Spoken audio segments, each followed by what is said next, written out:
पौराणिक कहानी 100 रुपये। एक दिन एक अमीर आदमी भगवान के दर्शन करने के लिए मंदिर गया। क्योंकि इस अमीर आदमी ने बहुत महंगे जूते पहन रखे थे और यह भी सुन रखा था कि उस मंदिर के बाहर जूते चप्पल अक्सर चोरी हो जाया करते हैं, इसलिए उसका मन नहीं हुआ कि वह ऐसे ही अपने कीमती जूते वहां छोड़कर जाए। जूते पहनकर वह मंदिर में नहीं जा सकता था और उन्हें ऐसे ही छोड़कर वह जाना नहीं चाहता था। वह बड़ी दुविधा में पड़ गया। थोड़ी देर सोचने के बाद उसे अमीर आदमी ने मंदिर के पास बैठे एक भिखारी से बात की। आदमी नहीं भिखारी को उसके जूते थोड़ी देर के लिए संभालने के लिए दे दिए।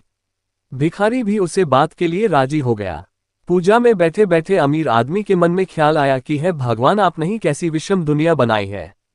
मेरे जैसे कई लोगों को आपने पैरों तक के लिए कीमती जूते पहनने लायक बनाया है, लेकिन उस बेचारे भिखारी जैसे अनगिनत लोगों को रोटी खाने के लिए तक भिख मांगना पड़ता है। आदमी मन ही मन भगवान से फरियाद करते हुए बोला कि अपने सभी लोगों को एक समान क्यों नहीं बनाया, अपने सभी को एक जैसी सुविधा क्यों नहीं दी। फिर उसने मन ही मन ठाना कि वापस जाते समय वह उसे भिखारी को 100 रुपये देकर जाएगा।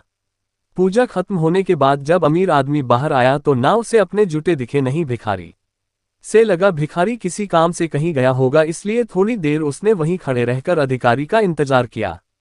काफी देर तक इंतजार करने के बाद भी जब भिखारी वापस नहीं आया तो अमीर आदमी ने अपने आप को ठगा हुआ महसूस किया। दुखी मन से अमीर आदमी नंगे पैर ही अपने घर की तरफ चल निकला। रास्ते में आदमी ने देखा कि एक फुटपाथ पर जूते चप्पल बेचने वाला बैठा है।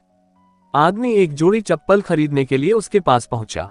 वहां पहुंचते ही अमीर आदमी की नजर उसके जूते के जैसे ही जूते पर पड़ी। अमीर आदमी पहचान गया कि उसी के जूते।